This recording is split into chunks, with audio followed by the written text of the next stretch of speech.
அனைவருக்கும் வணக்கமா. இன்னைக்கு நம்ம நல்ல பதிவு தான் பார்க்க போகிறோம்.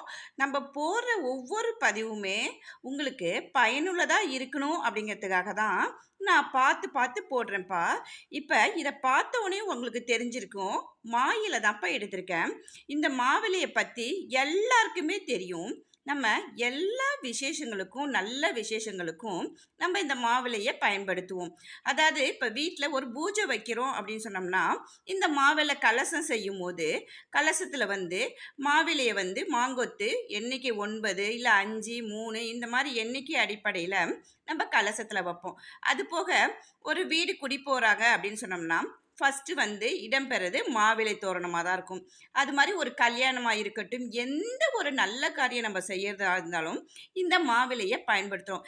ஏன்னா இதை காற்றில் இருக்க நச்சு பொருளெல்லாம் வெளியேற்றிட்டு சுத்தமான காற்றை கொடுக்கும்பா. நம்ம அறிவியல் படி பார்த்தோம்னா இது சுத்தமான காற்று கொடுக்கக்கூடியது மாவிலை அப்படின்னு சொல்லுவாங்க.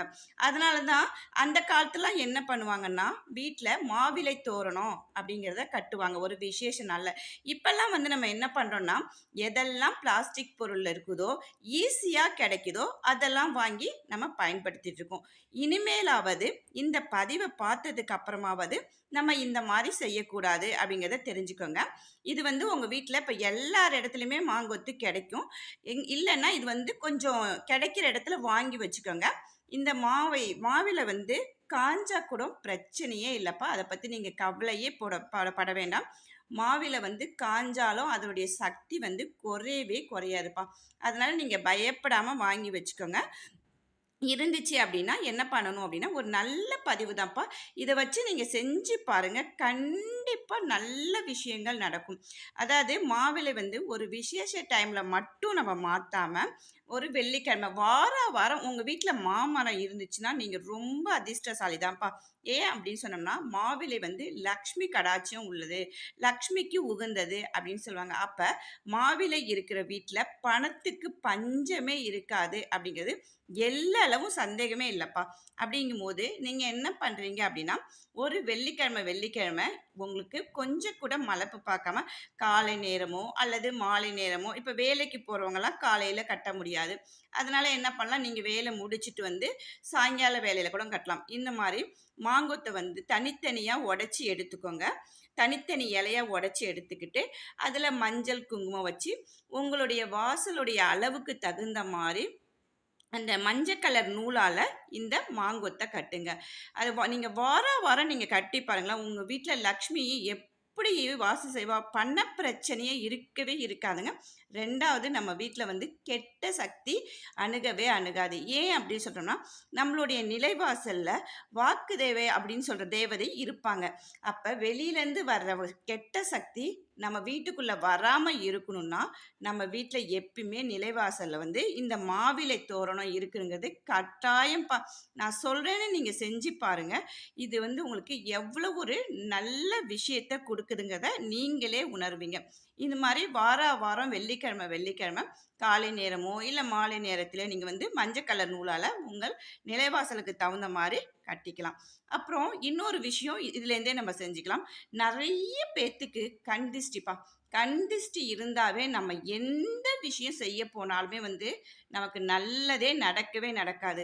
ஏன் அப்படி சொல்கிறோம் அப்படின்னு சொல்லி பார்த்தோம்னா, கண் திருஷ்டி இருந்துச்சுன்னா அவங்க அதாவது கல்லடி பட்டாலும் படலாம், கண்ணடி படக்கூடாது அப்படின்னு சொல்லுவாங்க. அவ்வளோ அதாவது பார்க்குறவங்க வயிறெறிஞ்சு அப்பா இவ எப்படி தான் இப்படி இருக்காளோ அப்படின்னு நினச்சாவே நம்ம காரியங்கள் எதுவுமே நடக்காது. இப்போ நம்ம இந்த கண் திருஷ்டி போகணும் அப்படின்னா நம்ம என்ன பண்ணுவோம்னா, வெள்ளி செவ்வாயில் சுற்றி போடுவாங்க. அதுபோக ஞாயிற்றுக்கிழமையில் உப்பு, மிளகாய் இந்த மாதிரி அந்த தேங்காய் சிரட்டை இதெல்லாம் வச்சு சுற்றி போடுவோம். நீங்கள் இந்த ஒரு தடவை இது மாதிரி நீங்கள் பண்ணி பார்த்தீங்கன்னா, உங்கள் வீட்டில் என்ன யார் எப்படி உங்கள் மேலே கண் திருஷ்டி இருந்தாலும் அது உடனே நிவர்த்தி ஆகும். அதனுடைய பலன் நீங்கள் கண்டிப்பாகவே உங்களுக்கு தெரியும். ஒன்றுமே இல்லை, ரொம்ப சிம்பிளான ஒரு விஷயந்தான் செய்ய போகிறோம். இதுலேருந்து ஒரே ஒரு மா இலை மட்டும் எடுத்துக்கோங்க. ஒன்றே ஒன்று போதும். அதில என்ன பண்றோம் அப்படின்னா, கொஞ்சம் போல விளக்கெண்ணெய தடவிக்கணும். எண்ணெய் தடவணும். வேற எதுவுமே தடவக்கூடாது. விளக்கெண்ணெய கொஞ்சம் போல தடவிக்கணும். தடவிட்டு ஒரு தட்டுல ஏதாவது ஒரு மூலையில ஞாயிற்றுக்கிழமை காலையிலேயே வச்சுருங்க. எங்கேயாவது யாருக்கும் தெரியாத மாரி, கைப்பட்டா எடுக்காத மாரி, கால் பட்டா எடுக்காத மாரி ஏதாவது ஒரு மூலையில வச்சுருங்க. வச்சுட்டு நீங்க என்ன பண்ணணும், எப்பயுமே நம்ம ஞாயிற்றுக்கிழமைலாம் சுத்தி போடுவோம் பார்த்தீங்களா? அந்த மாரி ஞாயிற்றுக்கிழமை ஒரு 6 மணி இல்ல 6:30 மணிக்கு நம்ம சுத்தி போடுற டைமுக்கு, இந்த மா இலைய உங்க வீட்டுக்கு முன்னாடி, அதாவது அப்பார்ட்மெண்ட்ல இருக்கிறவங்களா இருந்தீங்கன்னா, கொஞ்சம் கேர்ஃபுல்லா பண்ணுங்க. ஏன்னா, ஏதாவது லிஃப்ட்டு அந்த மாரி இருந்தா கொஞ்சம் ப்ராப்ளம் வரும். உங்க வீட்டுக்கு முன்னாடி பக்கத்திலே இருந்து என்ன பண்றீங்கன்னா, எரிச்சிருங்க. எரிஞ்சிரும் அது. அத மாரி எரிச்சிருங்க.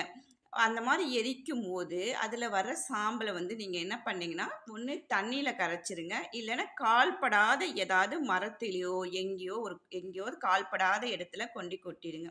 இப்படி நீங்க செஞ்சீங்க அப்படின்னாவே, உங்களுக்கு இருக்க கண் திஷ்டி எல்லாமே போயிடும்பா. அவ்வளவு நல்ல விஷயங்கள் இருக்கும். அதோட இல்லாம இந்த மாவிலை நம்ம வீட்ல இருக்கிறதுல என்ன ஒரு விசேஷம் அப்படின்னா, அதாவது முன்னோர்கள் சாபம்ன்னு சொல்லுவோம் பார்த்தீங்களா? அதாவது முன்னோர்கள் வந்து நமக்கு நல்ல வழி அதாவது முன்னோர்களுடைய நமக்கு சாபம் இருந்துச்சுனாவே, நமக்கு நெறைய விஷயம் தடங்கலாவே இருக்கும். நெறைய விஷயம்னா எப்படின்னா, ஒரு வேலைக்கு ட்ரை பண்றோம் அப்படின்னா, அந்த வேலை கடைசி நேரம் போவோம். 5 ரவுண்டு 6வது ரவுண்டு போம்போது நமக்கு கிடைக்காம போயிடும். இல்ல யாராவது ஒருத்தவங்க நமக்கு ஏதாவது கெடுதல் செஞ்சுக்கிட்டே இருப்பாங்க. எதுவுமே பணம் கைக்கு வர வேண்டியிருக்கும். பணம் கைக்கு வராது.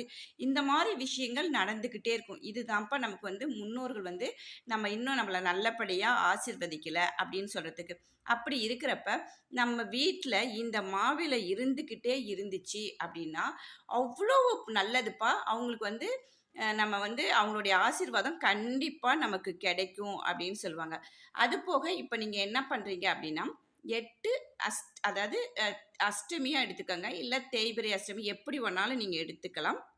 இந்த இலையில 8 வாரம் வந்து நீங்க வந்து தேங்காயும், சர்க்கரையும் கலந்து ஆ சாமி படத்துக்கு முன்னாடி, அதாவது அந்த காம்பு வந்து மேல சாமி படத்த பார்த்த மாரியும், அந்த நுனி வந்து நம்மள பார்த்த மாரி எப்பயுமே நம்ம என்ன தீபம் ஏத்துறோமோ, வெற்றிலை தீபமா இருந்தாலும் சரி, அரச இலை தீபமா இருந்தாலும் சரி, நம்மள பார்த்து தான் அந்த நுனி இருக்கும். மேல் பகுதி வந்து சாமிய பார்த்து தான் ஏத்துற மாரி இருக்கும்.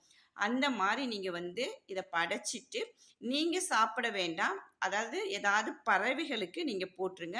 அப்படி இல்லன்னா, கீழ கொண்டு ஒரு மரத்துக்கு கீழ போட்டுட்டீங்க அப்படின்னு சொல்லி பார்த்தோம்னா, அங்க எறும்போ, வேற ஏதாவது பூச்சிகளோ சாப்பிட்ரும். அப்படி சாப்பிடும்போது நம்ம மேல இருக்கிற முன்னோர்களுடைய கோபங்கள் எல்லாமே தீந்துரும். நல்ல விஷயங்கள் நடக்கும். மாவிலையில இவ்ளோ விஷயம் இருக்கா அப்படிங்கிறதையே நம்ம இந்த வீடியோ பார்த்து நீங்க தெரிஞ்சுக்கிட்டாவே எனக்கு அதுவே ரொம்ப சந்தோஷம்ப்பா. இது மாரி நீங்களும் ஒரு சிம்பிளான ஒரு இதுதான் நீங்க தெரிஞ்சுக்கிட்டு வாழ்வில எல்லா வளமும், நலமும் பெறணும் அப்படிங்கிறது தான் என்னுடைய ஆசை. பிடிச்சிருந்தா என்னுடைய சேனல சப்ஸ்கிரைப் பண்ணுங்க, ஷேர் பண்ணுங்க. வாழ்க வளமுடன்.